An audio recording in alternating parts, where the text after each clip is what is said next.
Hello, my friends. It's me, Logan Hart, coming at you with some new content.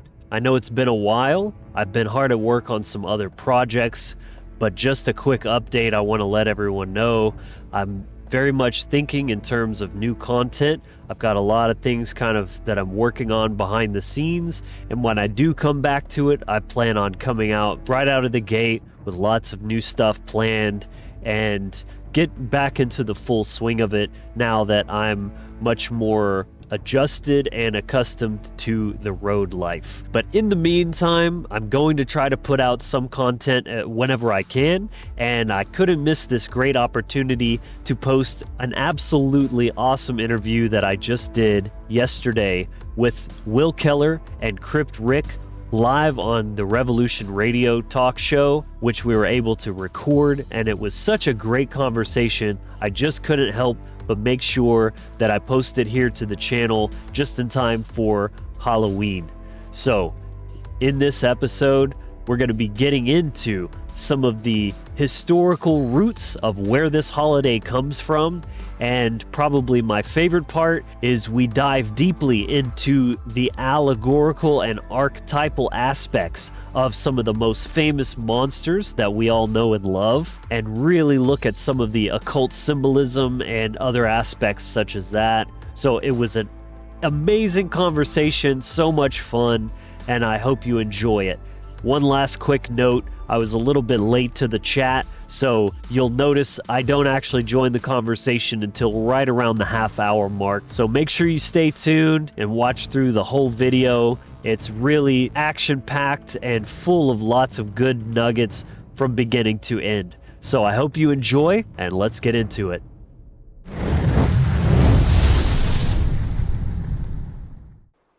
Welcome, everybody. What is it? It is Monday, and that can mean only one thing. It is time once again for Crypt Ricks. I've been thinking, welcome, everybody. Hopefully, everybody's doing great. Had a great weekend. And what is it? It is one day before Halloween. I am very excited to do this show. I've been telling you guys about this show. It's going to be a great one, and I'm finally happy that at least it falls on the day before Halloween. And it's very, very cool, guys. And I tell you, it's going to be a great show. This is going to be one. I wanted to keep it Halloween themed. I promised you guys I would, but with a little bit of a different spin on it. And I'm really looking forward to this discussion. I have two great guests that are joining me for this show. I wanted to make sure that we cover some great topics here, and it's going to be a really different spin on it. Like I said, I want to keep it on Halloween themed. It's very dear holiday to me for one reason. It's my anniversary. As you guys know, I'm married on Halloween. It'll be my 26th anniversary tomorrow, which is awesome. So Halloween, because I like the darker side of things, as people say or seem to think, Halloween has always been one of those holidays that, you know, I as a kid I loved, and I've loved through my whole life. But let's get into what it really, let's go a little deeper than just the surface of what people think Halloween is. And that is why I got some great guests lined up here to talk about this. It's going to be a great one. Let me tell you, vampires, zombies, werewolves. Oh my, it's going to be awesome. So I'm just going to go ahead. I always let you guys know at the beginning, I want to make sure I get lots of time with my guests. So I'm not going to babble too much here like I've already done. With that out of the way, I want to go ahead and bring in my first guest. I've had him on the show before, and I had to get him in for this one because I knew he was the man to break this down, this holiday season down, Halloween, what it's all about. Mr. Will Keller from the One Great Work Network. How are you doing, Will? I'm excited to have you here, as you can tell. Thank you, my brother. It's a pleasure to be back on. I love coming on and having great discussions with you, and I'm looking forward to this one. And happy anniversary, man. That's awesome. Thank you so much. And that's what I was saying. It's like I struggle with this, believe it or not, as I get older, because you grow. And I got married on Halloween. It's always been one of my favorite holidays. Same with my wife. And then, I like it for the reasons most people like it. It's just my time of year. I like the whole imagery. I like all of this stuff. As people know, I mean, look at my name. It's no secret that I like the darker side of things in ways. If that's the way you want to look at it, I don't see it the darker side. I just kind of see it as it's what I like. But I do struggle with it because there is a deeper meaning to this holiday and to Halloween. Absolutely. And I want you to break it down so we can start. You got a great set of points that you want to hit on, and this is really going to build. We can start right at the beginning, so let's break down. Well, what is Halloween and its origins? Excellent. Yeah, no, this is a great time period. It's my daughter's favorite holiday. I love this holiday as well. And I think we might want to just quickly touch on, just lay the foundations of what most people in the world think Halloween is, right? When you say Halloween, people think of ghouls, ghosts, vampires, dressing up in costumes, going to parties, trick-or-treating with candy, all this kind of stuff, right? Carving pumpkins. But I mean, that's as far as most people, their knowledge base goes when it comes to this holiday. So this, all holidays that we experience in culture are rooted deep within our ancestral knowledge that's very intertwined intertwined with the natural world and nature. So I think it's important to have that knowledge and that wisdom to understand it for ourselves and apply to the real world, and educate our children on this as well, so they can pass it through the generations. This knowledge is valuable, and it can be used, and it also can be forgotten, like it has in the majority of the world, right? This is the exoteric, the outer ring. Most people think Halloween is kind of this silly, fun, holiday where we eat candy, drink some booze, go to parties, etc. Yep. But there's far more deeper meaning and truth behind this holiday. So, let's start with the origins of Halloween, and I'm going to run through some of this lists that we're going to go deeper and deeper and deeper as we go. Okay. So the most, I would say, somewhat common that people understand is the Celtic festival of Samhain, Samhain, pronounced Samhain. This is a Gaelic tradition, right, from the ancient Druids as well. And, Halloween's roots can be found in the Celtic festival of Samhain, which has been celebrated around October 31st. It marks the end of the harvest season. So this is really important. We understand that nature is cyclical. There are cycles in nature. We call them the seasons. So as we're moving away from summer, and now we're getting into fall, and then we will be moving into winter, the time period of the autumn equinox to the winter solstice, this is this time period of Halloween. So it's the end of the harvest. We've harvested everything that we needed in fall and the end of summer, and now we're heading into the season of winter, which in our ancestors, mainly two seasons were recognized. You had spring and winter, and they called these the season of life, which is spring, and the season of death, which is winter. Now, if you can imagine the ancient peoples, our ancestors, which I call them animists, that's the term animist means to be animated. Animists are indigenous and even modern peoples that hold a worldview where they perceive nature and they observe nature how it is and its inner workings and how that corresponds to the human being and to all life on the planet. So our ancestors observed nature on a daily basis. This was very much their way of life. So when they see these two seasons, winter being cold, harsh, very hard to produce food. Actually, you can't grow anything in certain climates and territories. So it was looked upon as the season of death. Season of death as in everything in nature dies back, the crops, but also human beings die as well. It's cold, it's brutal. So this necessarily isn't a negative thing. Our ancestors, the animists, they recognize death as being as important as life. They're one and the same on opposite polarities. They're very much intertwined with existence and reality and nature. So this is very important. So, of course, they understand these cycles, and as the harvest season is ending and the sun is actually the days, or I mean, excuse me, the nights are becoming longer and the days are becoming shorter. This is another sign of entering into the season of death or winter. So it's very fascinating that, you know, the clock, the calendar is the sky, is nature itself. So they're able to really pinpoint the accuracy of these of this time period. So yeah, it was celebrated. So Samhain being the Gaelic tradition, a Celtic festival that the ancient Druids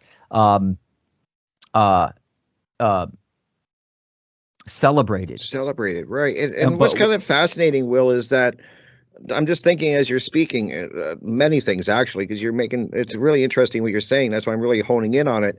But you think of it like they do celebrate, and a lot of people, you know, they realize people think of spring, and everybody really celebrates that. It's the time, you know, when things are warming up and the season's getting better, and the time of growing and that. But it's also fascinating to me how they celebrate the darker part. You know what I mean? Yes. Like the end of it. Like it's just as important as the spring.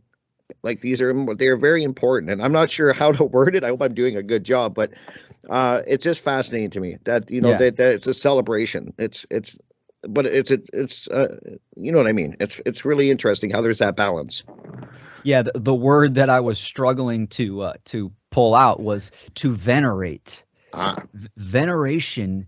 It's not like celebration. I mean, it's more about respect, having a deep respect for something, wisdom, an event that's usually based in the natural world, and you respect that. Of course, there was also celebration is attached to that as well, and also gratitude and acceptance, etc. So that's what the ancient peoples did. They venerated this time period. They venerated nature. So, you know, also other influences are there was the Roman influence. So the Romans, when they conquered the Celtic territories and, you know, committed, let's not mince words here. The genocide of many indigenous peoples like the Druids. They incorporated, well, because they conquered these territories, they took the people as well, right? So now the people are held under duress and in slavery, but because there were so many animist and pagan, let's just clear this up. Pagan, it means someone that is an animist, someone that is outside of the Abrahamic traditions of the cultural religions. It's not a negative word. It literally means country dweller.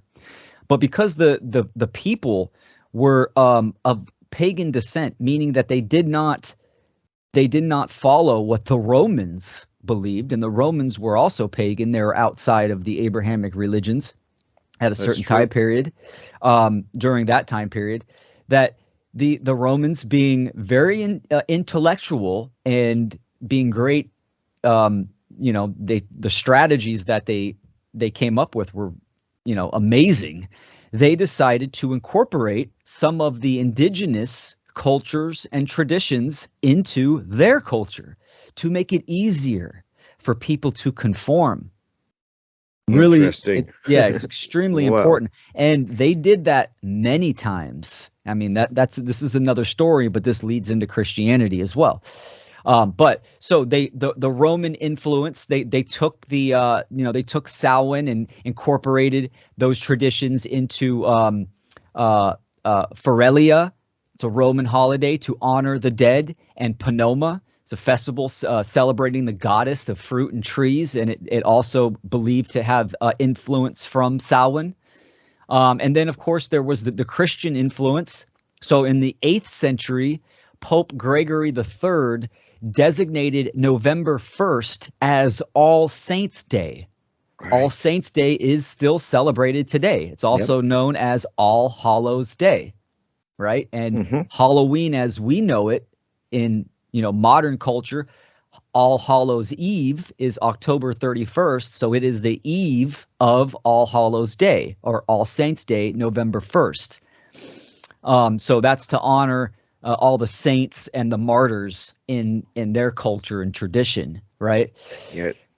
Wow. So it's important. And after I kind of go through this list, I'm also going to add on to this and kind of tie this all together, which I think is extremely fascinating. It really is.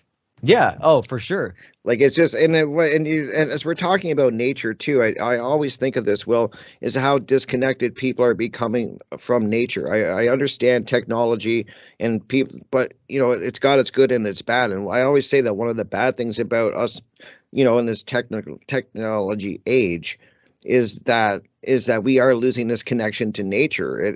Even around where I live, there's not many people outside much. They might walk their dog, and that's about the most outside they get. I try in the summer to be out as much. I'm out all day. I want to be in nature. I want to be connected, but we're losing that. There's a price to pay for where we're going if we're not careful. Is what I'm trying to get out. Oh, absolutely. I mean, if you understand what nature is, right? Even the word nature means creation, means creator. So, and that nature comes from the Cometian tradition, pronounced netcher, spelled NTR. And that meant creator, right? And also creation, one and the same. Natural means of, like, from, or related to nature, creation. So when we look at the natural world, it is non-man-made. Human beings did not create the natural world. We are part of it.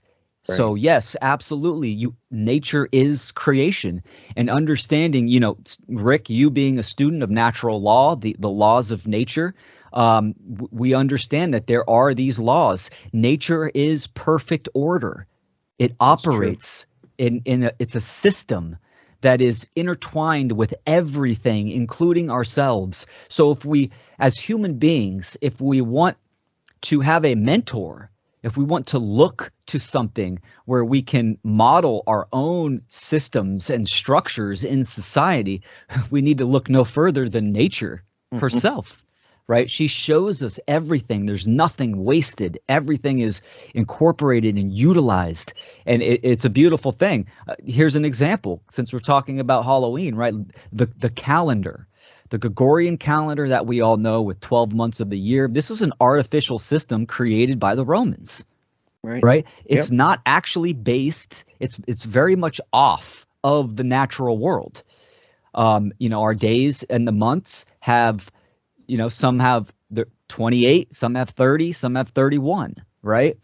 The days of the week all come from astrological symbols, right? Monday, Moon Day, Saturday, Saturn's day, Sunday is the sun. I mean, it comes from the Roman tradition. This is where we get these words. But actually, there used to be 13 months because there's 13 cycles of the moon in a year.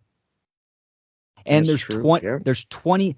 Think about this. There's 28 days for a waxing and a waning cycle of the moon. So that means one moon month is 28 days.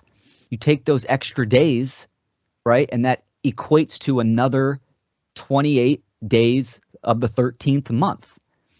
So even the calendar is off. It's artificial. And that's crazy that you broke that down. That's interesting. Sorry, I had to say that. That is fascinating.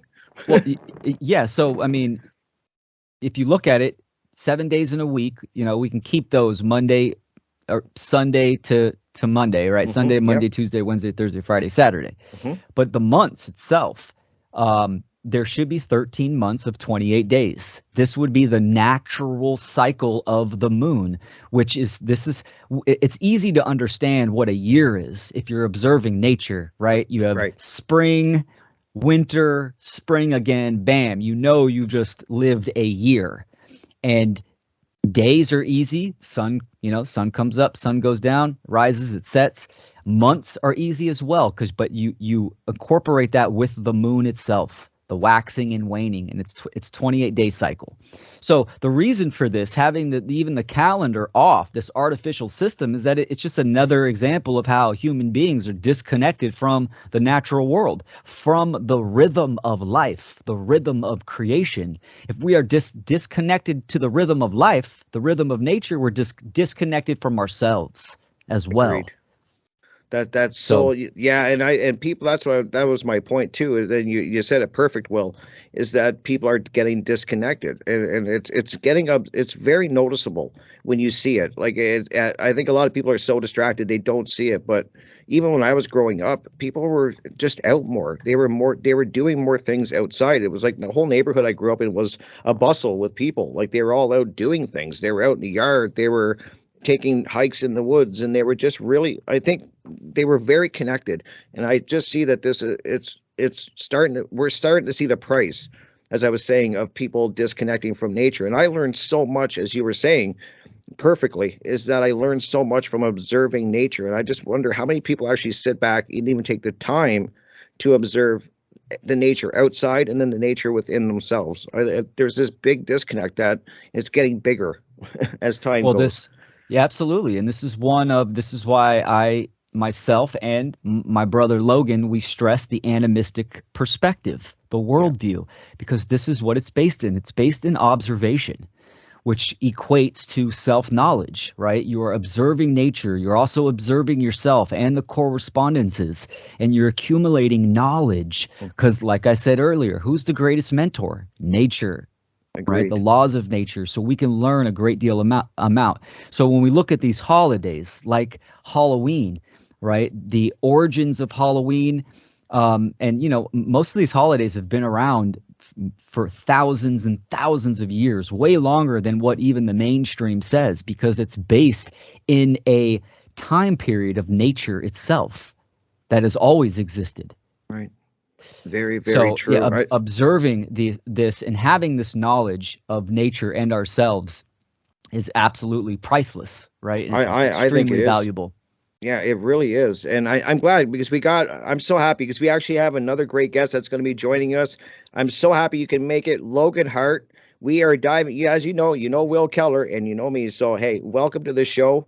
And we are diving into Halloween, its origins, and animism. So this is a perfect spot to introduce you, Logan. Welcome, and get your thoughts on this whole topic of Halloween, its origins, and then diving into animism, what it is. Maybe some people listening have never even heard this word, so maybe we can kind of dive into this. You and Will can kind of dive into this and educate people what it is, because it's a word I think many people probably have never even heard of. So, hey, Crypt, Rick, and Will, and everyone listening in, can y'all hear me okay? Perfect. Excellent. What's up, brother? So, yeah, better late than never. Yeah. I'm so happy you're here. Thank you, Logan. My pleasure. Thanks for inviting me. Yeah, great topic. Really excited to get into this. Will's very well versed in these things as well. He and I talk a lot about these topics, especially animism and like Will was just talking about, the importance of being connected with nature. You hear this a lot. It's almost like this kind of like cliche Hallmark card kind of, connect with nature. But what does that truly mean? It's first and foremost, I would say, recognizing that you are nature. So even connecting with nature implies a separateness, right? You're this and you're connecting with that, but really it's the recognition that there is no separation, and then you start to live your life according to that. As you were just saying, Will, synchronizing with the cycles of nature. This is a really huge thing that we've been really cut off from. Agreed. As far as, this is the principle, the Hermetic principle of rhythm. All things are in motion. Everything is moving, changing, in constant flux. And we can observe these patterns and cycles in nature, such as the changing of the seasons, and not just one season to the next, but recognizing each season for what they are, what they represent allegorically throughout life, not just, oh, the trees are turning brown. You're looking at the bigger picture of life and death, right? Things like this. And that's partially getting into the psychology of Halloween. And it really largely started around a focus on death, the afterlife, and the thinning of the veil. I'm not sure what all you guys have gotten into already, but I'm excited to get into some of the historical roots and the development, because I think that's important too, is not just where it all started, but it didn't just, Halloween looked totally different. It wasn't called that. The practices were very different. So really, I think it's important to note that the Halloween that we have today is a very long process of cultural blending and changing and melding into what it has become. That we did Will kind of dove into that at the beginning, Logan, perfectly. And I would love to get your thoughts too, because I'd like to dive into this deeper because we got time here and I want to make the best of our time to really break down Halloween. How many people think about Halloween, where it came from? And you guys, both of you bring up great points that how ancient this holiday is. I think a lot of people just think it's always been trick or treating and doing these things. And I've known, that it has its origins in paganism and goes so much further back. And it's been morphed, as Will was saying. It's changed over time. Everybody's kind of added their own little ingredient to it, and it's become what it is now, which I mean, I can't wait to get into that topic of what they've changed it into. But yeah, if you want to get into that, Logan, and just give us your thoughts on how it's changed and where it started. I think a lot of people need to know, like Will was breaking down, where it started. Yeah. Well, first of all, looking at Halloween as what it is now, it's typically there's just a few things that you think of: the dressing up, the candy, the pumpkin carving, and things like that. Mm-hmm. Most of that stuff really has only been around for not even 100 years. To my knowledge and with my research, it was the popularization of the horror movie genre starting around the 1950s is really when a lot of that stuff started, coming about. I mean, you could say it started kind of, with the Victorian literature, such as Frankenstein, Dracula. Those were kind of the planting of the seeds. But the horror movie culture is what I think was the biggest kind of what made the culture around Halloween what it is, like in its most modern form. It's actually not very old at all, but the date itself is the oldest part. That's what you can really trace back, for thousands of years and probably beyond. Like Will was saying, the synchronization of our lives and creating rituals and festivals around the significant dates of nature is as old as human beings, really. I mean, it goes way back. So obviously, again, you're looking at the significance of the changing of the seasons, this idea that the veil was thinner. Halloween was a lot more than just that, though. That's what you might hear at if you do a quick, just read a quick little like pop culture internet article. It'll probably talk about those things, but the date of Samhain was a lot more than that. Really, it was a huge deal culturally. It wasn't just the festival. It was a harvest festival. First of all, we need to understand the significance of the harvest. Compared to now, we've got grocery stores. Food is so easy and abundant, but at the time, you broke your back for all year for that harvest. So it was a big deal having that bounty. And so there was a lot of food and drink was a big part of it. There was a giant bonfire, a feast. There were blood rituals and sacrifices happening. There was also trials going on where criminals would be, tried for their crimes, and often there was a death sentence associated with that, especially if the crime happened during the festival, which is I find pretty fascinating. Me too. Wow. But so just it was a culturally very significant event that was a lot more than just what people think of on its surface. It was a big deal.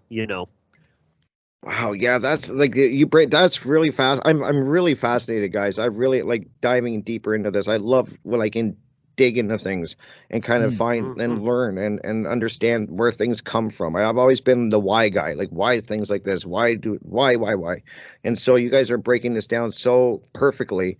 And I hope people are thinking about this now, like the origins of these holidays. And you make a great point, Logan, because I think you just gave me a perfect mental image of what it was like at this time of year when everybody, like you said, we have it so easy now. People, that if your crop failed, usually you died, or the whole village could die. Like, this was so important. So it made a lot of sense. I can see it, that you have a great harvest and then all the community comes together. It's a big community event. There's a lot of things going on, a lot of celebrating, because in a sense, you're going to have an easier winter. It's tough enough, but at least you got food. You got, Right. you know. Yeah, they're basically celebrating like, yay, we're not going to die this year. Wow, Great it's job. true. Yeah, exactly. What do you think? Well, like Logan's breaking it down. You guys are throwing some heat. I love it. Yeah, Logan added you added some great points. I'm going to add. I'm going to go a little bit deeper and bring it to another level that I know Logan will agree with, is the astrological time period.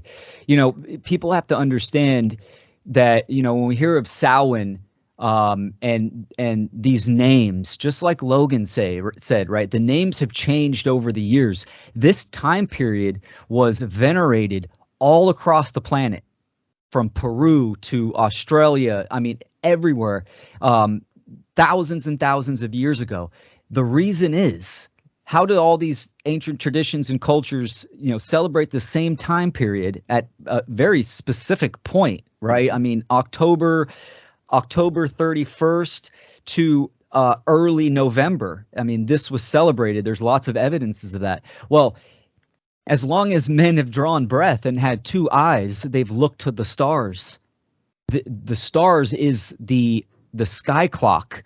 It tells us time. It tells us a story. It tells us our history, all kinds of stuff. And if we go back 5, 6, 7,000 years ago, right, we can see, and we can see this now too, that the Pleiades would rise at about midnight on the 31st of October, and it rises onto the shoulder of the bull of Taurus, the constellation.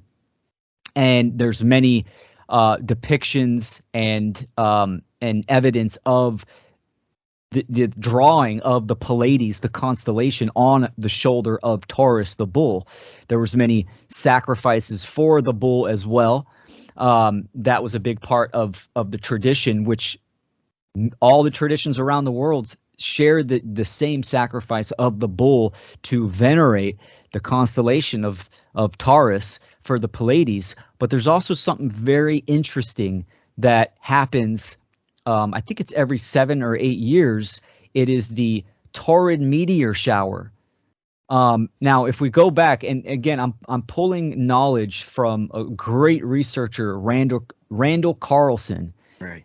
And I'm so highly recommend people look into his work. And also, there's another a researcher and author from the mid 1800s, Robert Grant Halliburton. He touches on this a lot as well, that back in the day, there was the deluge, which was a great global catastrophe.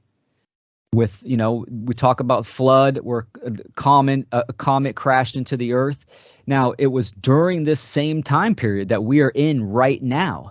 And as we pass through the Taurid meteor shower, we can see that it comes from, it looks like it's coming right out of the Pleiades constellation in Taurus, the constellation. That's where it would look like. So there's this ancestral experience that has been passed down as well through all the cultures of the world during a great catastrophe of the planet, where they would venerate this time period for many reasons. One of them being, to appease the macro, the cosmic forces, to not, hurt the planet, destroy the village, destroy the planet itself, because of the asteroid, the meteor shower that they would experience and they would see. So that's something that ties in a lot of ancient cultures all around the world. Again, it's vast information that, you could spend hours and hours diving into that. But I found it fascinating and it's a really good correspondence with a lot of these traditions. Absolutely. So there's always the micro and the macro, right? So I mean, yeah, you could look at, and this is across the board. You can almost look at as the micro being the seasons on the planet, the macro being the cosmic weather of the constellations and the seasons that we experience, right? The equinox, etc., the solstice, eclipses, all of those macro cosmology. Right. So it's fascinating. It really is, and you make a great point, Will, because the more I research and you get into ancient history and you start diving in, you really quickly realize that the ancients were master sky watchers. Like their monuments, everything was so geared around that. They really knew the sky and understood it and what it meant. And this is another thing I could even touch on, is that we're losing connection with that. I mean, so many people got their heads in their phones and stuff. I don't even know if people look up anymore, kind of thing. Like, how many people are really observing the sky? I just keep coming back to this disconnect that they're really doing a number on breaking us from everything that, like, nature and from the sky. And it's very disturbing. Like, is a good word for me to put it, that what they're doing, this connection that we're losing. I would add on this topic, especially, when I first tuned in, I heard y'all talking about the dates, and I was thinking about the Gregorian calendar and how it's like it's not truly synchronized with nature. It's a false time system. And then also these holidays, these holy days, they're still based on the significant dates, but they are just vestiges left over from the time when people did have a deep, intimate understanding and connection with what was happening. Mm-hmm.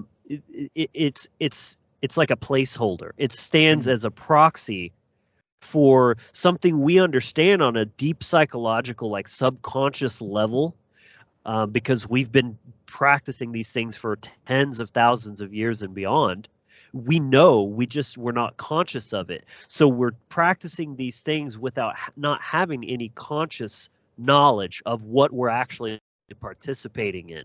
And that's what I think is what they're there for, is to kind of usurp and direct the energy around these dates. And of course, the ones that the social engineers and such, they are harvesting the energy and the millions of dollars people spend. I heard a statistic, I don't know how realistic it is, but there was like 10 or 20 billion dollars a year just spent on Halloween. And most of it is freaking plastic decorative crap from China and corn syrup candy, like just sugar with food coloring and stuff. Like, man, think of all that money wasted on just for what? I mean, and they people just throw their decorations away and probably buy all new shit the next year. Just keep. I mean, Christmas isn't much better, but just looking at this one Halloween. So best believe they're cashing in on this, but yet the people participating, they're not really getting a lot of spiritual, if any, spiritual benefit from something that should be deeply spiritual. Right. Yeah, I agree. I don't think many people think Halloween is spiritual in any way anymore. I think it's exactly especially what you said. Christians. Yeah, exactly. Yeah. And they've done and they've done a great job. I was just going to say, Logan, and get your thoughts too, Will, is that would it be fair for me to say that they've cheapened it, for lack of a better word? Like, they've taken this, it's a very important time of year. It's a very important time to celebrate, but they've cheapened it. They've turned it into this, they've morphed it into this thing that we see before us that has nothing really 100%. based in what it is.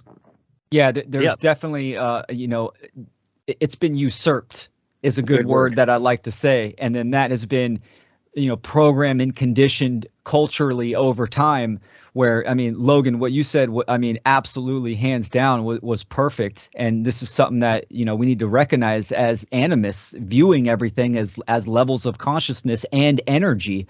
People are participating in a ritual, right? I mean, the modern the modern participation of Halloween with the crap candy, and dressing up, and even events during this time as well. I mean, they absolutely, the social engineers, are the parasite class, are siphoning people's louche energy, their life force energy.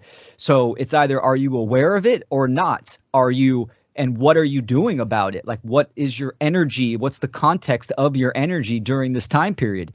And there's many time periods that need to kind of have this type of awareness looked at, like the season of sacrifice, right? That's another one that needs to be talked about. Even Christmas as well. So there's that initial usurpage that happened, just like the Romans, casting genocide on the Druids and the Celtic traditions, but then taking their festivals and their veneration, celebratory holidays, and incorporating them into their culture. So you see that this blending, and then over time, again, if you're not talking about it, then you're losing it. So the knowledge becomes twisted, it becomes lost, people ignore it, they forget, they don't pass it down, etc., etc. Great point. Even though it's always there and available, because nature is always present. That's a great point, Will. If we don't discuss it and bring it forward, you lose it. And I mean, I would venture to say that if you go out into the world and ask people the true origins of Halloween and what it means, they couldn't tell you. I'm pretty confident that I would get a pretty standard answer of what it is, and that's because we've lost the connection. And you bring up a great point. I'm looking at the time. I'm trying, because I always seem to do this, guys. Forgive me. I always hit on an important topic right before break time, it seems. But we got about 10, 12 minutes to break this down. But you bring up a great point. You brought up season of sacrifice, Will, and I want to hear your thoughts on this too, Logan, because we're talking about the siphon of energy that they're doing on people. And we've all heard of this, that this is the time where a lot of rituals in the occult world, and what the I guess I could call them the master dark psychologists, the people that run the show, are doing a lot of sacrificing. Now, do you think this is important at this time of year? How important is it, Will and Logan, to this? Like, are they like, what is going on? This energy sacrifice? Well, the season of sacrifice is in the spring, starting around May 1st. Okay. I would call this the season of harvest. Mm-hmm. And better. Okay. And that's what I was going to get at, is, first of all, this is what you get time and time again when you look back through history and you try to look at the roots of anything, especially remotely spiritual, however you want to word that, is it all traces back to pagan or animistic cultures. That was the default spirituality of all cultures around the world, unanimously. They had their own ideas, their own names, their own versions of everything, but there's syncretistic ideas and concepts all throughout. And that's how you know there's an element of truth, because nature is the common theme. It's all based on nature, which is reality. And reality is singular. We're all living in it, right? And that's kind of the beautiful thing, is different cultures live in different parts of the world, right? Different climates, things like that. So there is that little bit of individuation, because nature kind of does change in some ways based on geographic location, but then there's also these universal elements to nature as well. And those are the things you'll really find are kind of the cornerstones and bedrocks of all these ancient practices. But as I was saying, time and time again, when you start looking into these historical origins of anything, the story is always the same. Is at a certain point, the Catholic Church came in, they usurped or co-opted or hijacked all of these holidays, these rituals, these concepts and names and, deities and everything, and rebranded it. They tore all the old stuff down, all the relics and monuments and statues and things like that, temples, whatever, and built their shit right on top of it. It's just so disrespectful, and it's horrible, that this is what happened, and culture was severed. That connection from nature was severed through that process.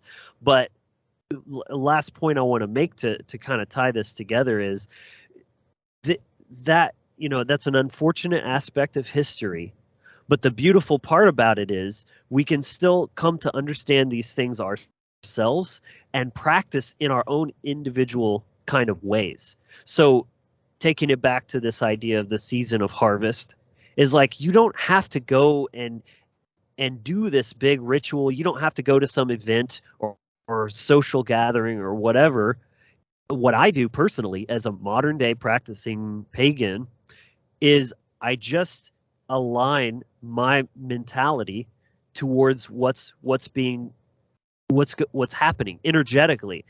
You can do whatever, and your mind can be sporadic all over the place, if that makes sense, but you can choose to set your tone and your mindset to kind of synchronize with these processes. So right now is the time to cash in on what you've been working on the whole year, right?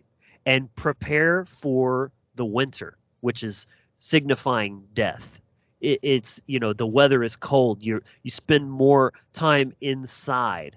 Think about what that means even in a modern day where weather is not quite as impactful on your day-to-day life. But typically people, when winter comes, what do? You want to read more books, or just kind of do more indoor kind of activities as opposed to going out and planting and whatever that may be. So that's what I'm saying is, like, you can do whatever you want, but I think there's a lot of power and value in synchronizing your life both externally and internally or mentally with these cycles and preparing yourself. So like, I'm preparing for the winter mentally, not just the weather is cold, but ready for certain things to die.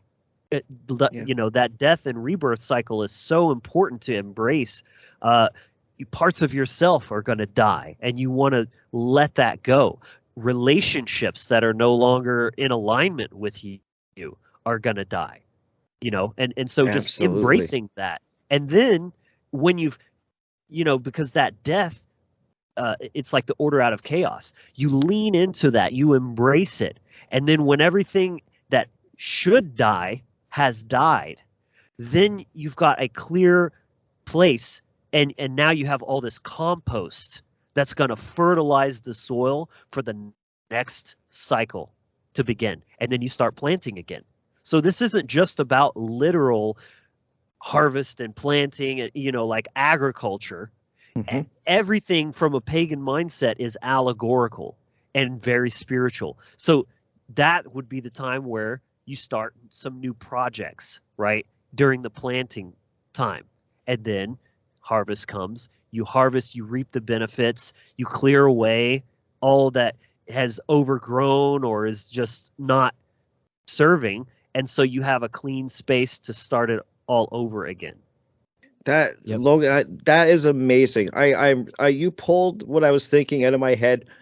I can't even say how perfect. As you were speaking, I was the point I was going to make when you were done is I'm looking at this time of year as a death of the old you, if you know what I mean. Like, you take this time and you said it perfect, way better than I'm going to say it, but I get what you're saying, is that take this time of year to go and do the internal work and really do the cleaning and the work on yourself. And then it's a form of death, the old you. And then, you become a reborn. That's where my mind was going but you said it perfect. So Will, I'd like you to before comment. Will jumps in, Okay. I want to add one thing, because I really think it's just a beautiful thing to think about too. Again, looking at things always with the dualistic, the literal and the allegorical. That is where you really unlock so much of your consciousness and the spiritual aspects to even the most mundane things. Remember also that this Halloween time was a time to remember the dead, to honor the dead. And even when it was co-opted by the Catholics and became All Hallows Eve, that's what it was, they kind of did away with a lot of the pagan aspects and made it a lot more about honoring the dead, praying for those in purgatory, whatever. That applies as well, is looking at honoring the parts of yourself and your life that are dying or dead, and even showing gratitude for that. Because think about it, everything is a stepping stone. So even the parts that were your lower self, right? Even your addictions, for example, or vices or things, like even though they're not ideal, they're still serving a purpose. And say when you're ready to let something go, like an addiction or something like that, it's important to always have that gratitude and thank that aspect of you for kind of serving its purpose and moving Right. you towards that better place. Great point. Yeah, some of the hardest, darkest times in my life is when I've done the most growing. It seems Mm. is when I've really like when I've leaned into that part of my life. It seems that great growth comes out of it. There's a big aha moment and a growth period afterwards. So great point, Logan. What do you want to? Will, I got to get your thoughts if you want to add on to what Logan's saying. Yeah, no, I'll add something real quick before break. Logan, that was fantastic. Absolutely. Absolutely. This time period, and I'll put in some practical attributes that I applied too, right? I mean, the winter time, you spend more time inside, like internally within yourself, Hmm. reflecting on the year. This is the time of harvest where you're reaping what you have sown throughout the year. And then when you go into winter, right, you have that internal reflection and you recuperate. Just as the sun dips down and we have long nights, shorter days. This is what the soul does as well to get ready on the other side to, be reborn, to rise again, and to actually then the season of sacrifice begins because now you're coming outside more. You're putting your energy into new projects, the new you, working on yourself and sowing all the new ideas and great things that you want to do. So this is a great time. Some of the applications that I use, it's as simple as my daughter and I going out on a hike and just being in nature and just and realizing and being aware of this time period of what's going on, the time period of change, and just being grateful for that. So yeah. Wow, yeah, great points. And it always seems to come back to that, Will and Logan, that it's this work internally. And a lot of people, I keep saying it, I think that's the foundation most people are missing is that they know everything that's going on externally. But the one place they do not ever want to look is internally. And I think, and I get it, it's tough and it's not fun at times, and it takes it's work. It really It's is work. both. It's both, really. It's Yeah. definitely both Yeah, for sure. I, I love the points you made, Will, and what it brought up for me too is that going internal and that reflecting is Mm. like taking it back to this idea of the harvest. Is what's the other thing that you do when you've harvested everything? You get it all inside, and then what do you have to do? You take inventory. You're like, okay, where Mm. am I at? What do I have? Right. Where am I lacking? And then that is going to give you the information that you need for when the next planting cycle comes, where you're going to direct your energy and your focus into. Is Yeah, like, the oh, do's and this was, don'ts. yeah, this was very productive. This was very bountiful. But over here now, I can see I need to really, up my game in this part. And that's why, Absolutely. yeah, it's so important it's the one time of the year to really take stock, take inventory, and reflect on where you're at so that you can know where you're about to go next.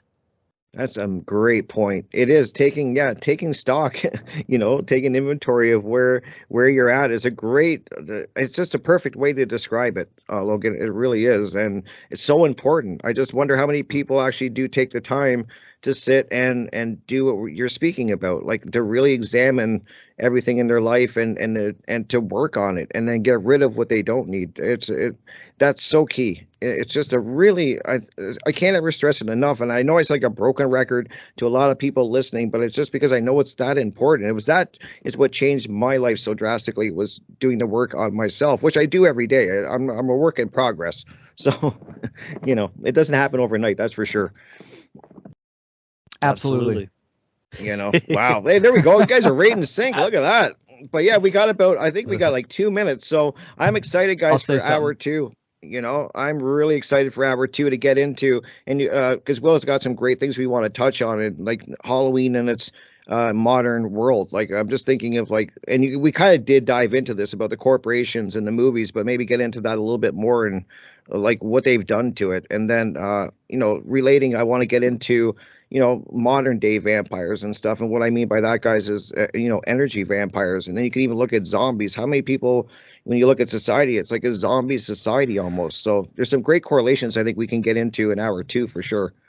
Absolutely. Yeah. We'll look at some of these, like Logan said about the Hollywood industry, the movie industry, and in cahoots with the candy corporations, right? But they've taken these concepts, these stories of vampires, werewolves, fairies, witches, etc. They've taken these from some of them very ancient cultures. Mm-hmm. So, and then they've utilized them. So we're going to talk about the correspondences to actually what it, comparing it to human psychology. Absolutely. I think that's so important. I really do. I think that this is, you can really kind of draw a line between it. And it's something that I've said many times about energy vampires. I know I got some around me in my real life, and it's noticeable, like this energy feeding that they do. So I just wanted, I think it's a great aspect of the show that we can do. Is kind of like what you said, Will, is kind of looking at both and seeing how the old stories are affecting us now. So we will be back, guys. We got Will Keller, Logan Hart. Stick around. Hour 2 coming up in like 3 or 4 minutes, guys.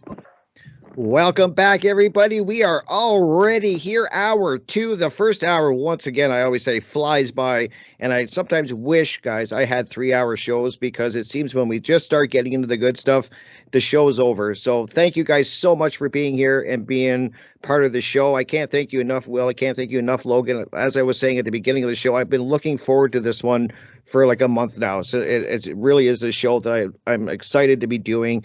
And I think a lot of people are going to learn so much from this. We're talking about Halloween, its origins, and where it is at now.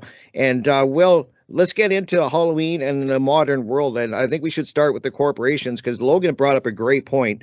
How much they're making. I never thought of it this way, actually, until Logan brought it up. Like, how much money are corporations raking in to this time of year? It's the number is staggering. Even if it's not exactly what Logan said, even half of that is staggering. Yeah, no, I mean, I don't actually have exact numbers, but millions of dollars. Wow, for sure. Absolutely.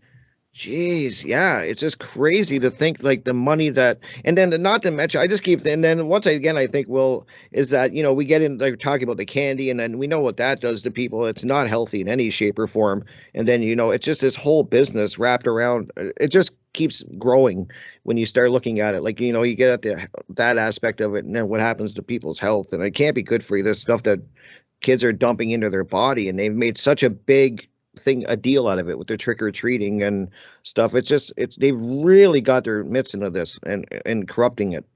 Well, yeah, I think most people can recognize nowadays that the commercialization and popular culture go hand in hand. It's like when one holiday ends, literally the day after, they already have stuff in the stores for the next holiday, and it might be a couple months away, right? So it's just this conveyor belt, this carousel of materialism, and it's it can be pretty disgusting, and hey, you can have some fun with it, et cetera, but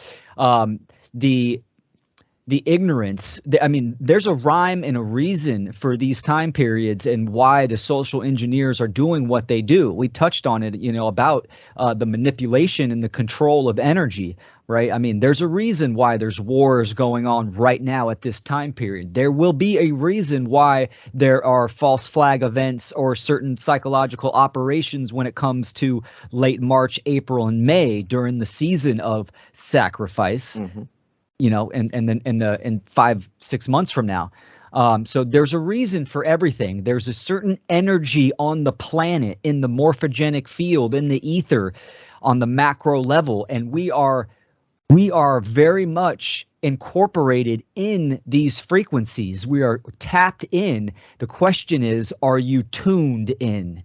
They want people to be out of alignment, not attuned to the natural frequencies of what's going on the planet. Because if you're out of balance, if you're disconnected, then that will have an effect on your psychology, your emotional stability, your physical vessel, and just how you operate in the natural world. So it's very important to the social engineers that they utilize culture and materialism a certain way to capitalize on energy, on Right. the true currency of individuals. And that can be as simple as distractions.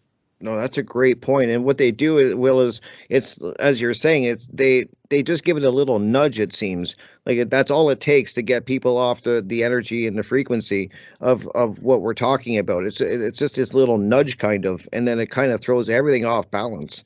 Is the way I see it. And, and talking about this time of year especially, and what they've turned it into. It's just over time they just keep nudging, adding a little bit of their spin to it, and we're at now, and so it makes a lot of sense. Yeah, I will say this to give it a little historical aspect. So, in the medieval era and the Victorian and even the Renaissance, this Halloween is where we start seeing kind of costumes come into play in more of like a modern tradition. And then after that, you have through Irish and Scottish immigration into Canada, United States, in the 19th century, we start to see like a blending of various traditions around this time period, which costumes and festivities kind of changed. But like Logan said, it wasn't really till recently, late 20th century, 21st century, when or the 20th century is when the commercialized aspect of costumes and decorations and candy really became popular in correspondence to literature, television, all these film, etc. So Right, they right. really go hand in hand. Right. And Logan, I just wanted to ask you, Logan, with the whole, because we're talking about costumes back in when we're talking about the pagan, back in the days when they were celebrating, was it a time that they dressed up? Like, I'm picturing them dressing up as in like nature, like animals and stuff like that. Am I totally off? Because I really don't know, and I'm curious. Oh, Oh, Logan. he's muted. Oh, he could be busy. Oh, okay, well, then I'll get his That's okay. thoughts. What do you think, Will? I can Oh, answer here we that. go. Oh, Sorry. he's back. I was, Okay. yeah, I was. Yeah, you're absolutely on point with that, and it was in fact animals as well as monsters. And as far as my knowledge, the reason for this is it was part of a sort of protection against the evil spirits, so to speak, from kidnapping or attacking them and the children and stuff like that. That's what it was, is kind of this idea of like, be scarier than the monsters are. Right. You know what I mean? Mm-hmm. And so Absolutely. they're actually, that I would say that's one of the very few things that has remained fairly intact culturally all the way up to the modern day. But Will, I'm glad you brought up the aspect of Irish immigration, because that from my research is where so there was a lot of Irish pranksters that would be active on the Halloween holiday, and that's where you get trick or treat from. Yes. Okay. Yep. I was going to ask about that. Yeah. Very cool. There's your trick, right? That's interesting. Yeah, and that was a great point as well about the energy, right? The harvest of, because it is the season of harvest, right? But who, or I should say, what or who is being harvested? Well, the masses, the ignorant masses. And so utilize, yes, and of course monetize. And a quick Google search right here, and looking, just kind of skimming multiple different hits, it does seem to be between $9 and $12 billion a year just in America alone, which is Wow. pretty mind-blowing That is. because the holiday is celebrated in pretty much every English-speaking country, and at this point it's starting to spread to other countries such as Japan and other places like that. So that's pretty fascinating. But one thing that I wanted to add here, and this is kind of my own take on Halloween that I've never really heard anyone else talk about, at least personally. I'm sure somebody else has said this, but I think of it as sort of a purge moment. Are you familiar with The Purge, like the TV show? Yes.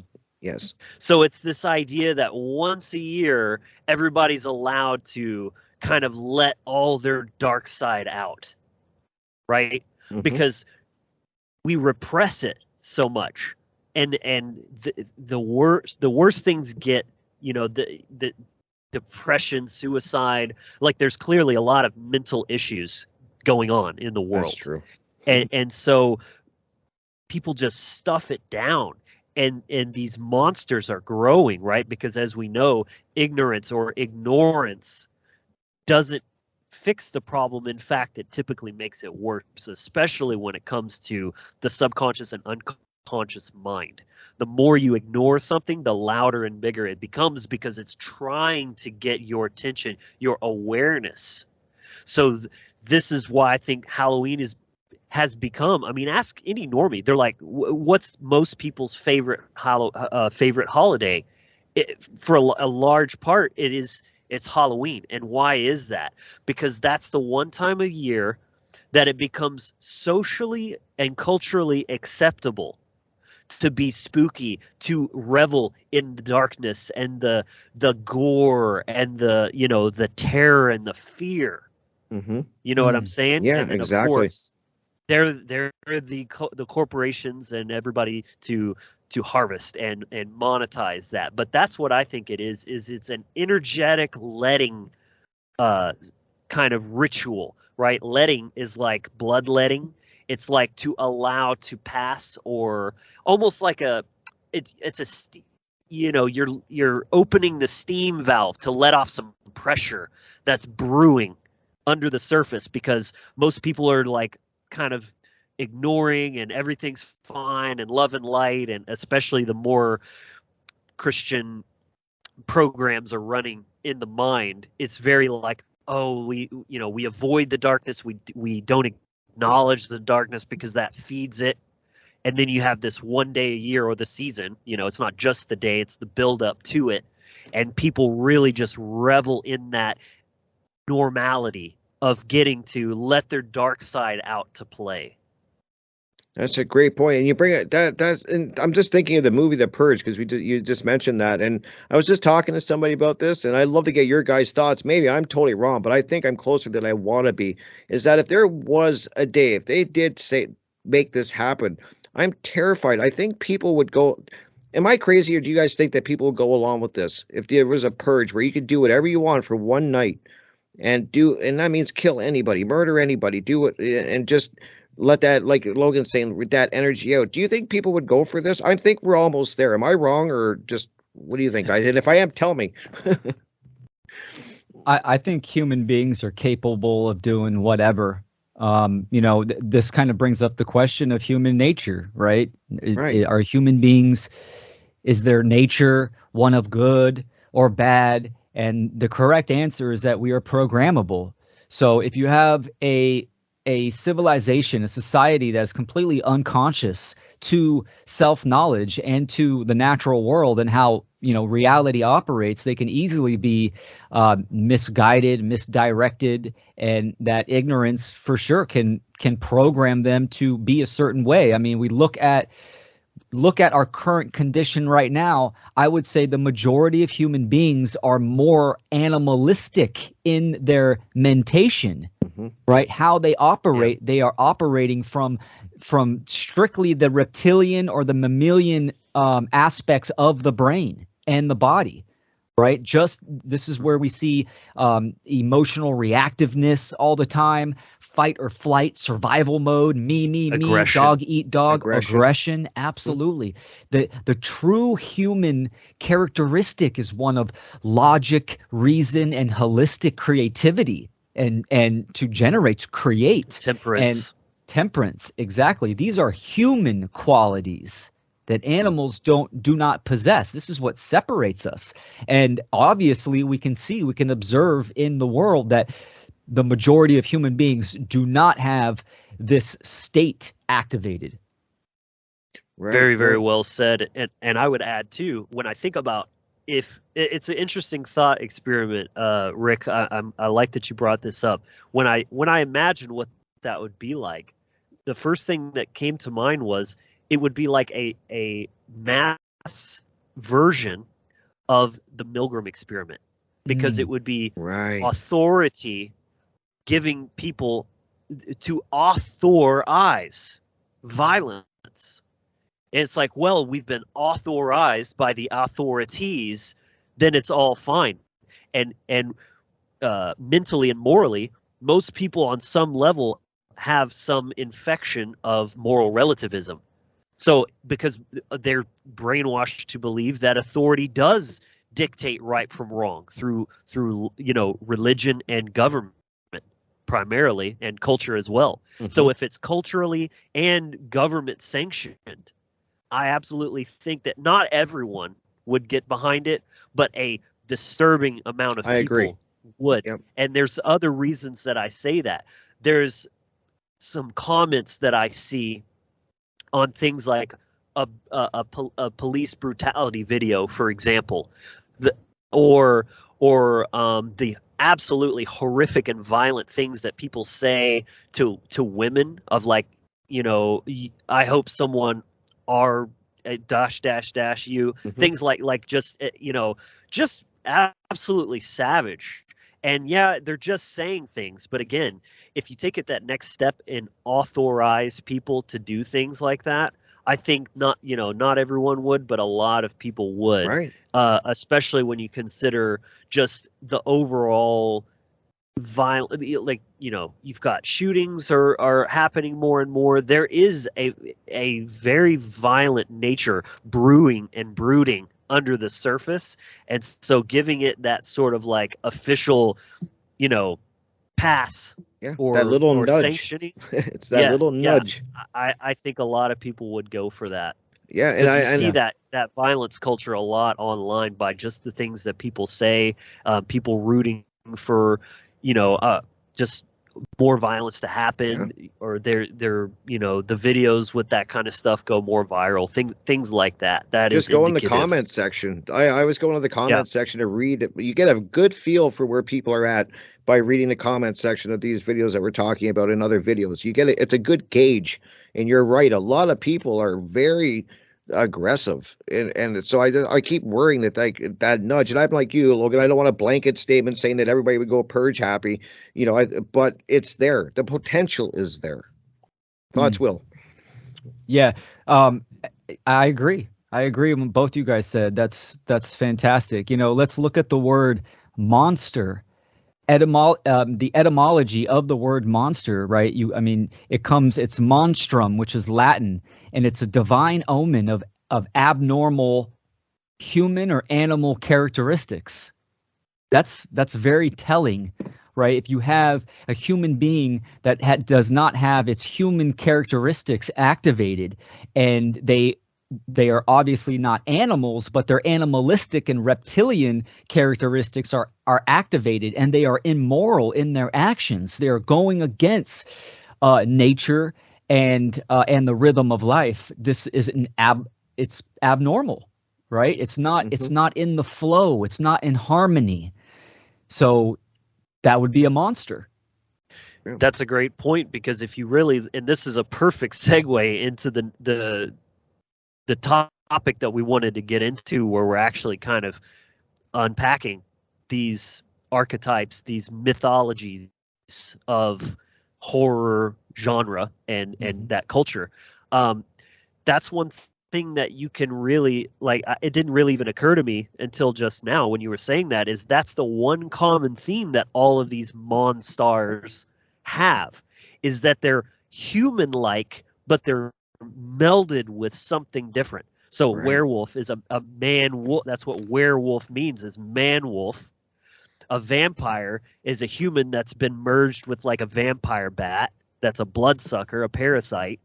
A zombie and a mummy are human, but they're dead, right? They're not imbued with spirit, with morality. So Great point. that's a really interesting, is like they're all kind of pointing at the same thing of they're human, yet they've been somehow corrupted or separated from their humanness or their humanity. They're not acting in alignment with that, but another a perversion of that in a way. That's a great point. It really is.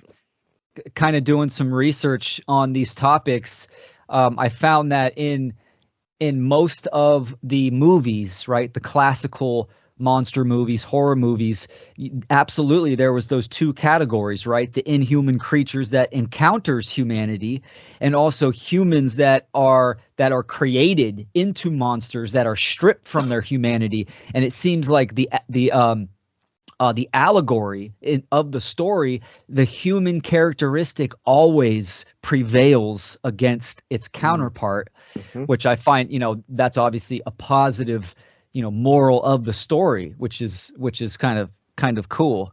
Yeah. Great Frankenstein would be a great example of that as well, because it's like that whole story comes down to the question of like, what is human? Is it a mound of flesh that's been sewed together and shocked into animation? And does that creature have actual humanity? And then in the story, that's a big part of the themes of, the journey that the monster goes through is his own mortality and morality, because he's angry. He's angry of his own existence, and that no one treats him with kindness. Everyone just like sees a monster and they try to attack and kill him. And then he has the choice, right? Choice of what more human can you get than the ability to make conscious choices, not based of instinct, but of, logic and reason and empathy, is to not perpetuate that cycle, but choose to have compassion and to not become the monster that everyone thinks or says that he is. Yes, Exactly. absolutely. Yeah, Frankenstein has always been one that I was drawn to, and for all the reasons that you just said, Logan, just his struggle, and I think I'm probably gonna butcher the name, but I think it's Mary Shelley, the movie, and yeah, that one really resonated with me just because of the struggle. And you bring up great points, and I like you to add on to that, Will, because you see Frankenstein, he's pieced together, and I think of people being pieced together, especially now with so much influence coming into them. I'm just trying to kind of draw a line to it. Maybe I'm off, but I think man-made. He's man-made, right? And then, but his whole battle with just trying to figure things out and be accepted. So Frankenstein has always been one dear to me, just for the story of it. What do you think, Will? Absolutely. And we're starting right here on Dr. Frankenstein and its monster. I do have a list that we can kind of start to go down after this. But yeah, I mean, love it. The creature can be viewed as the embodiment of the creator, right? So this is very much relevant to today with the materialistic scientism, human beings that are playing God and want to create. We could look at the transhumanistic agenda. They want to create in their own image as well. And this kind of resonates with the archetype of the Promethean figure as well, which it's fascinating. I mean, how many people actually understand that Frankenstein isn't the monster, it's the doctor, right? Dr. Frankenstein and his monster. So, and it's, the doctor's solution to Frankenstein was obviously to make the bride of for the monster himself, which I find that fascinating.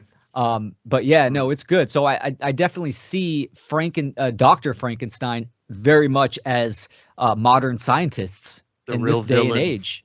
Yeah. Oh yeah, absolutely. Yeah. The real villain, trying to play God, trying to play a creator. I actually just thought of a different angle on this as well that you could consider is it could also represent the false religion, or say,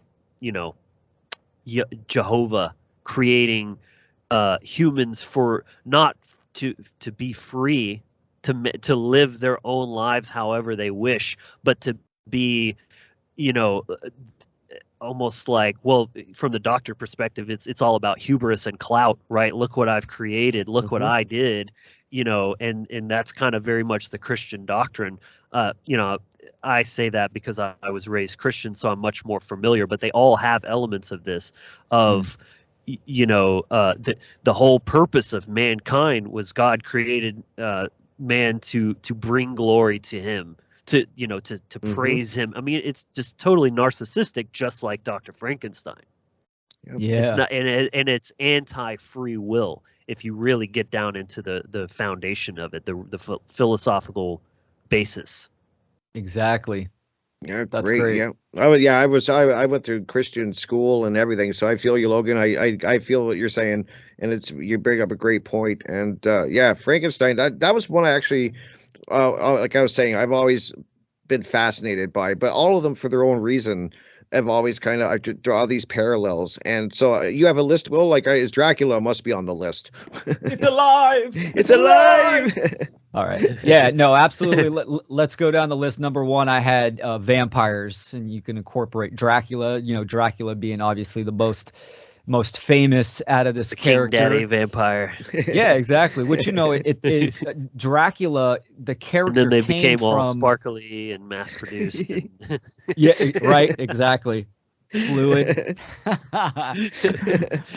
It's interesting. Yeah, Dracula comes from actually a supposed real person, Vlad the Impaler. Vlad the Impaler. Mm-hmm. Exactly, which he used to impale his victims at, during a wartime. I believe this was in the Dark Ages. And he would drink the blood of his victims. So that's where they get that character. But, so vampires are often associated with themes of seduction, immortality, and death. They represent the shadow archetype as they embody suppressed desires and instincts. So I'll say that as like an intro to this. Yeah. Perfect. I mean, what strikes me is it's basically a textbook Satanist. And I don't mean like from the Christian perspective of devil worshiping or anything, but actual true Satanism is a mindset. It's a religion. And it's really just boils down to egotism or autotheism. In other words, I'm God, I'm the center of the universe, I make up right from wrong, and things like that. And when you're in the satanic mindset, you actually, even though you're obsessed with power, the more you get consumed with this mindset, the less you actually have power, because you're losing connection to source, which is the source of power. And in this way, the only way to sustain is to feed off of the literal life force or the blood of others. And that's what the entire system is vampirism. They're feeding on people like a parasite. That's what it is, just like the vampire bat. Exactly. They literally have to take in order to survive, to sustain themselves. That's so But the funny true. part, when it comes to the lore of vampires, is you have to let them in. You have to basically consent. So it's interesting that they added that element of free will in there, because it's very true. It's like really, aside from just all-out violence, which is actually a really poor and inefficient way to control people, you can't control people without them giving their power to you. And again, Mm-hmm. that is what the whole system is predicated on, is manufactured consent. Because the vampire doesn't knock on your door and say, "Oh, let me in. I want to suck your blood and turn you into a monster." There, it's all about seduction, and Mhm. the charisma of the vampire is very seducing, and you kind of fall under their spell, and you invite them in, and once they're in, it's fair game. Yep. That's Exactly. that is so powerful, and it's right. I just think of the whole the charisma, and I look at it and when I look at it in a bigger sense, I think of like just how they program people through social media, through TV, through through all the social engineering, is that seduction that they get Yeah. people. They let people. That's how people get kind of that's how they get in. And and you guys may come at it from an angle. I come at it from, you guys brought up great points, and I came at it when I think of a vampire, only because it's happening in my life as we speak, and with a couple of people, is an energy vampire, which is kind of what we are touching on, is this whole energy and the feeding off of it. But for me, I definitely know that there is energy vampires that feed off of your energy, and especially when they're close to you. And I feel it. There's a couple people that you can feel them drain your energy. Like, you can be in amazing energy, and then they come around, and 10 minutes later you felt like you're drained, like you have no blood left, no energy. They drain it. I'm serious. I feel it. I just do you am I like Yep. And Oh, what's for really sure. cool, yeah, what's really cool, Logan brings up, is you have to invite this in, and that's a really important point. I choose to be around these people. I have to break away from that because I'm letting them do this. So Yeah. Absolutely. Boundaries. You Gotta have have to consent. You have to know healthy your boundaries. boundaries for sure. And this is what the vampires do, right? They appear as just regular humans, right? But they operate in the shadow. They're covert.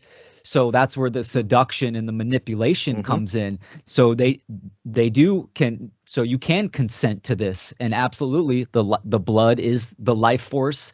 And another thing that's interesting is, how do you kill a vampire? A vampire cannot get direct sunlight, which Exactly. sunlight being light of knowledge, Truth. of wisdom, of Mhm. truth, exactly.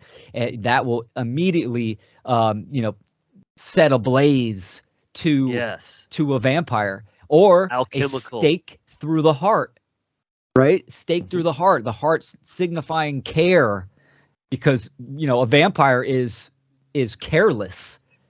They're half dead. Great They point. care Yeah. about themselves and sustaining themselves. That's the only thing they care about. Correct. So Yep. yeah, Yep. the stake through the heart is you caring for yourself and your boundaries. It's metaphorical, which could Right. be cutting off the narcissistic vampire or the parasite. Yeah, that Stake through the heart. Like, stake through oh, the that heart. hurts. Stake through the heart. Yep. And that's you And saying no. and I also always like to bring in the gender polarity or the sexuality aspects to it, of like, not only are vampires very sexualized anyways, because again it's about seduction, and Mhm. it's usually their victims are women, right, that like fall under their spell, and then it starts as like kissing and groping, and then all of a sudden the fangs come out. And even this idea, I mean, women get turned on by like, oh, he's like biting your neck, and then all of a sudden he's like sucking your blood. You know what I mean? Like, Yep. Yep. it's very sexual. But those fangs are penetrating, right? And so when you drive that stake, you're kind of like reversing the polarity, because they're acting out of a false or a dark care, and they're Mm, using that to basically kind of, it's a form of rape, but with their teeth, right, penetrating you, and then you have to take that, you reverse that back, and you pierce their heart. That's an interesting kind of way of It absolutely. looking at it. really is. Yeah. Like, and how many people actually break down these monsters like we're doing? That's why I was so excited to do this show, was to kind of get past just the Hollywood version of it and kind of tie the Yeah, correlations you got to between. have the occult background to Exactly. that's what it's occult really all it speaks in symbols. That's what Exactly. it all really operates through.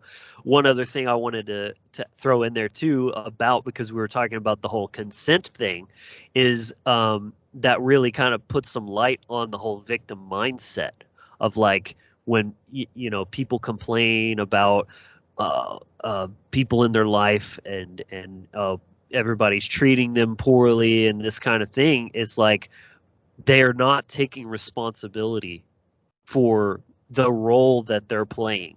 Does that mean that's totally their fault? Not at all. I'm not. Yeah, I don't believe it's right to completely blame the victim and say it's it's all your fault for this happening. But it takes two to tango, right? Exactly. You have to take personal responsibility for the role you're playing.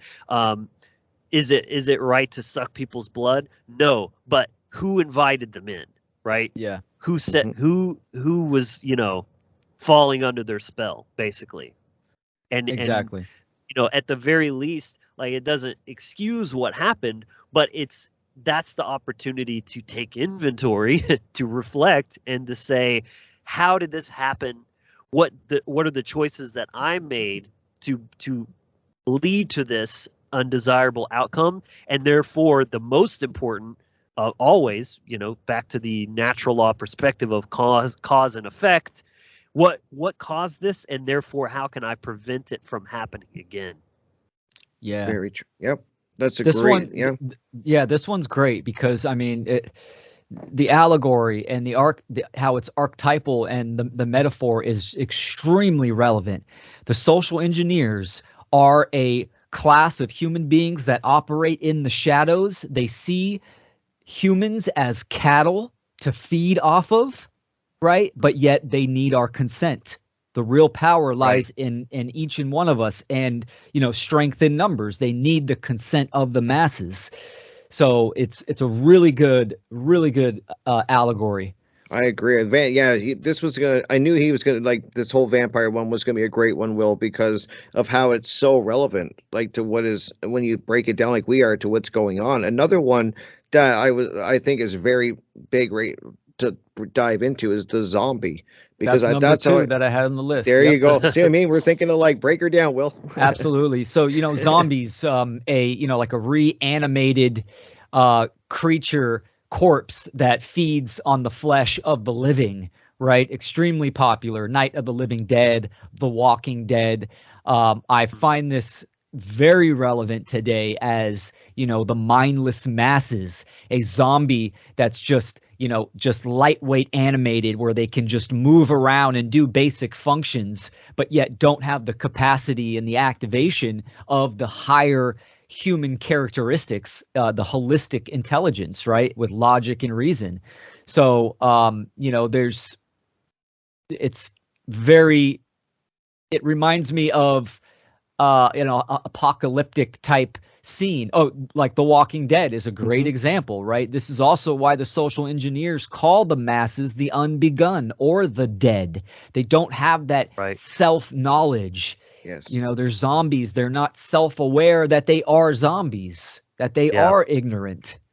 That's actually how, in their twisted morality, they justify what they're doing to us, is because we're not acting like human beings. We're not activated in our humanity. We are literally, acting through our pure animal instincts, and therefore what they're doing is the same as doing it to animals, right? It's it's a twisted sense of their morality, basically. And what do zombies feed on? Brains. That's right. So it's a good point. About that. Yeah. What the are they lack lacking? thereof. What are they hungry for? Yeah. Absolutely. And it's also been used a lot for predictive programming, as far as a deadly virus that, ravages humanity. And then oftentimes there's a literal, like a vaccine that comes in that's what like saves the day. Interesting. Yeah, I've actually heard them in certain times. You'll hear them even say like, "Oh no, this could turn in." They do mention like a zombie virus, the odd time. Like you'll hear that buzzword put out there. Like and Yeah. it's subtle, but it's there if you listen. I've caught it a couple times. I'm like, they're already setting the stage for something. Wasn't in the movie I Am Legend, wasn't it actually the vaccine that gave people It the was. virus? Yes. Yeah. See that? I find that really interesting. That was a good movie, by the way. Like just for the whole, like you're saying, diving into it and the vaccine. I was thinking of that earlier when because I knew we were going to be talking about zombies. I'm like, what movies really kind of got me like thinking and like, and that was one of them. You know, the vaccine. I was like, wow. Well, yeah, another one that's extremely relevant. Just look at the genetic modification that's going on today in people's health. You know, the majority of people, if you look at a collective level, right, their health is horrible. So, I mean, people are putting all this technology and this artificial stuff in their body, and it's breaking down their body. But logic and reason are gone. They're mindless. They're brainless. So yeah, Right. they feed off the brains. You to kill a zombie, you need to cut off its head or destroy Basically, its yeah. brain. Which, Right. you know, I mean, that's kind of significant. That's like the only firing off that's actually animating the body, probably. For Yeah, the the electrical flesh signal. box. Yes, electrical signal. Yeah. Yeah, I was also thinking about the dehumanization aspect of it too, because for some reason zombie violence and gore and stuff, it just doesn't hit the same as like a living, healthy human being. And so it's like this dehumanization of just seeing all these movies and video games of all this just completely, shotguns and just blowing all these dead, corpses apart, and it's still full of blood and it's all over the place. And the gorier the better. That's what these movies. Exactly. The gorier the better. And the other part too is like there's always in every movie I've seen, there's always like this theme where some family member or a friend or something gets bit and then they're turning, right? Think about the allegorical significance of that, of like someone you care, like how many people, to the actual real virus outbreak was there that sort of event where a family member turned against you or because they got infected by this mind virus, right? And then what, of course in the movie they're faced with this horrible decision of like, I'm going to have to kill them now or else they're going to kill me, which is the satanic mindset. The infection of the mind is so. I'm just thinking because with the whole vaccine rollout and stuff like that, you're so right, Logan, because I lost friends and family members over this because I wouldn't get the vaccine. And, it was this mind virus. Like it's you bring up a great point. And it just, I know because it affected me personally. I've, like I was just saying, I lost friends, I lost a family member just because of this mind virus that I had to get it. Like it was weird how it took over people. Like think about it, and so many people forget about that, but I just always remind people like this was a really big turning point, I think, in our history was this whole COVID thing that people are kind of like already thinking about. Like they're moving past kind of. Yeah. All right, should we move on to the next one? Absolutely, yeah, we're rolling on time. Werewolves next. Werewolves is awesome. Werewolves next. Absolutely. I've been really looking for this. Is one of my favorites because there's just so many great symbolic or allegorical aspects. So I guess I'll just go ahead and just dive right into it. Do it. Of course, the first things first. What initiates the transformation of the werewolf? The full moon, right? So you've got astrology, you've got, the lunar energy, which represents the mind and the emotions. That's where moon comes from, is mon, a Germanic word that meant person or human and also meant mind. So the mind, the moon reflects the light of the sun, which is God. So the mon is we as mon, human, we reflect the light of God. We are the microcosmic creators and consciousness, right, in the flesh. So that's one thing. And the full moon has a profound effect on psychology. That's where the word lunatic comes from. To be a lunatic, you're crazy, right? A lunar tick. So that's the first thing that I think is really profound. Is, and then that transforms the man into a beast. Yeah. Yep. I'll let y'all riff. I got lots, but I don't want to hog the stage. So Go ahead. Well, great point still with the whole lunatic, and so many people are affected by the moon. It's incredible. Yeah, statistically, you can look at crime statistics are much higher on full moons. Absolutely, there. Yep. There's something going on.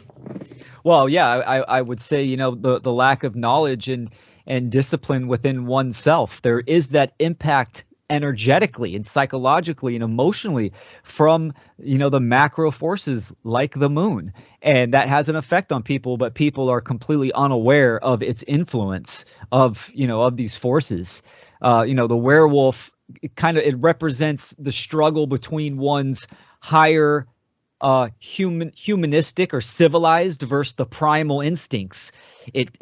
When it's a full moon and it turns into the werewolf, it wants to kill and have sex. That's what it wants to do, which is very primal instincts, the beast mentality, which kind of goes back to what I was saying. That's rooted in that animalistic mentation. So there was something else I was going to say, and it just slipped my mind. That's cool. I that's what I think of too. Well, when I think of werewolf, is the very animalistic and beast side of people, how they're like just in that animal mode. Where there's like, it's just I think of a lot of things actually when I think of a werewolf. But that is the main one, is that it's just this animalistic drive, I guess is a good word for it.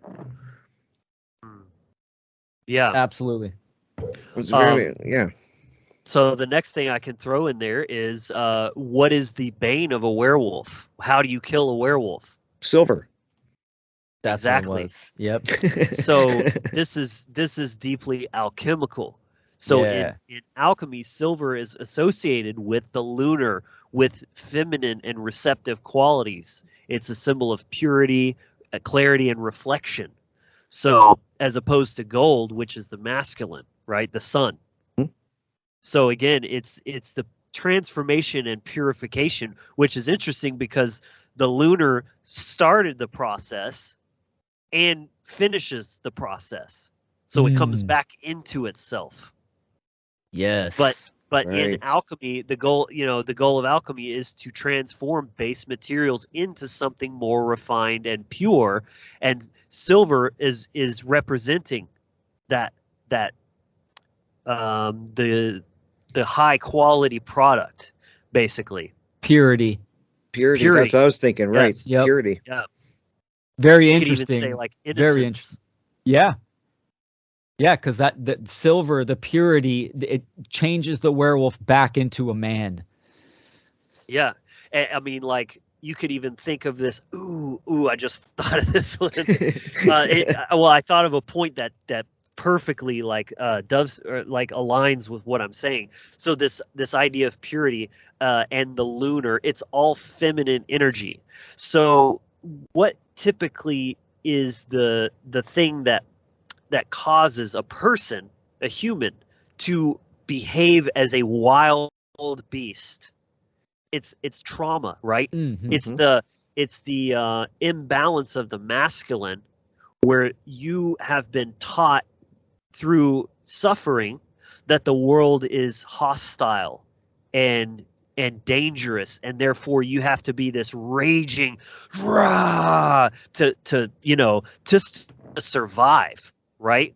And so that silver is like going back into the innocence, the purity of before that happens, like a child, which is associated with the feminine, right? Maturity is masculine. The childlike or innocence is feminine. So that's what I would see, is it's returning to that innocence. Yeah. That's Very excellent. Cool. That's excellent, man. Well said.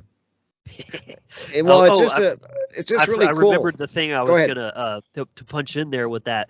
One line that always stuck out for me from the movie Joker with Joaquin Phoenix is at the end when he's talking to the talk show host right before he, blows the guy away, he's talking about all of his reasoning behind his crimes and what he's done. And he's like, society, expects it can just abuse you and poke and prod you over and over again and think that we won't go werewolf. That's literally what he says. And I'm like, that is so profound, because they know, the people that design this world, this society, they understand this. And that's exactly what they're doing, is they're trying to turn us all into monsters so that we're hostile and we're just perpetuating that chaos and that aggression and violence, because that's the fuel of the control system. It's all based on fear. The world is so unsafe. We have to have government to maintain order. And just look, we've got all these shootings, and the worse things get, the more people will be begging to give away their freedom and give that control away. Yeah, and what the messed up part, Logan, is that these social engineers are the ones doing the prodding and and doing this to people, and a lot of people can't see that. It's crazy that they don't realize that these are the people causing all the division, all the fighting, all the wars, and they're just prodding. A great point you bring up. Yeah, I definitely hear what you're saying, Rick, too. But I also, I can't help but say that we are doing this to ourselves due to ignorance and the lack of knowledge. So yes, the social engineers are a heavy factor, but because humanity is lacking that self-knowledge and that knowledge of nature, natural law, I mean, we are consenting, bringing it back to the vampire. Another real quick one, because I know we're running out of time, is a demon. And yeah, it has. Oh yeah, we got like 5 minutes, Will, so we can get into a demon quick. Yeah, well, demon comes from demon, divided mind. That's how I break that down. That's green language. In the etymology, da is to divide, and then a daemon is a deity or divine power. This I think some of the first writings were from Socrates when he was talking about a divine principle. He was using it, and of course, the church comes along and takes demon from daemon and utilizes it to mean something vastly different. But the green language, daemon, divided mind. Yeah, there's a perfect example of what I was talking about early on with the Christianity coming and just completely twisting everything around. And I wanted to mention what back with the when you said we're doing this to ourselves. This is what I refer to in my Trivium hacking presentation as vertical and horizontal trauma. Is the abuse and the trauma comes top down from the control systems, the institutions, but then it propagates laterally, horizontally, and then we just perpetuate that cycle of abuse. Yep, that's a great, powerful point. Very true. And I'm glad you did say that, Will, because it's true. I always kind of forget to add that in, if I'm being honest. You like the poking and the prodding from the social engineers, but each of us have definitely a role to play in this as well. So I'm really glad that you brought that up, because I think people need to hear that more. So accountability and responsibility. Yeah. It's a lack of knowledge, like you said, Will, of truth, of natural law, but it's also a lack of healing. Because as I say, those two have to go hand in hand, because without knowledge, you can't heal, because, it's like they say the truth hurts. It's because it's breaking your illusions. You need the truth to heal, but at the same time, if you aren't doing the healing work, then you will reject the truth when you hear it, because it's clashing with your own delusions. Yeah, that's the masculine and feminine coming together. That's Absolutely. A whole show right there, what you just said, Logan. That's a whole show, just breaking that down. And I just want to thank you, Will, and I want to thank you, Logan, so much for making this an amazing special show for me. It was one I keep saying. Awesome, dude. Yeah, I really loved this. Thank you. I looked forward to this, and I can't thank you guys enough for taking the time and coming to break this down. I'm hoping people now will start to look at these, these monsters that we're talking about, and this whole time of year, and maybe a little bit deeper level. So I can't thank you guys enough. Once again, I want to have you back again for sure and do another show like this, because I really think we get into some great topics and cover important things. So I just want to wrap it up. Will, can you give you guys at least a couple minutes each, or a minute each, to let everyone know, Will, where they can find your work, any presentations? What do you have going on for people? Thanks, Rick. It's always a pleasure to come on here. We always have great conversations. Logan, my brother, always enjoy collaborating and getting in discussions with you. And thank you to the viewers. I hope everyone has a happy harvest. And you can find my content at willkeller.com. And I'm also a content creator on the One Great Work Network. So can't wait to be back. Thanks, Rick. Awesome. Yeah, I'm going to put a link to willkeller.com in the chat for everyone. Please check it out, guys. Go ahead, Logan. Where can they find your work, buddy? Yeah, absolutely. Been a real pleasure, both of you. Great meeting of the minds. I just want to say to the audience, a nice point to finish this is, remember that the monster is you.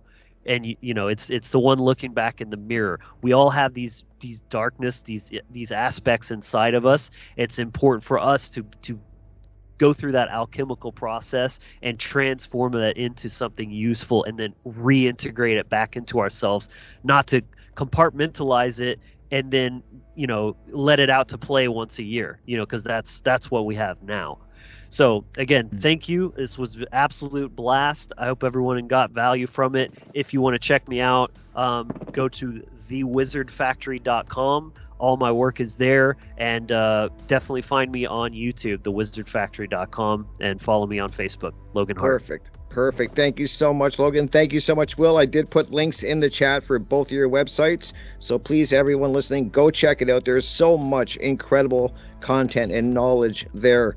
Please take the time to go look, and I hope everyone listening got some value out of this conversation, and maybe it makes you, like I said, look at things a little different, because it's always, like I say, scratch a little deeper and really start to understand what's going on. So thank you guys so much. This was incredible. Thank you everyone who is listening and supporting me every week and joining me in these conversations. I appreciate each and every one of you. I truly, truly do, from my heart. And yes, have a great Halloween, and I will see you guys next week. Take care, everyone.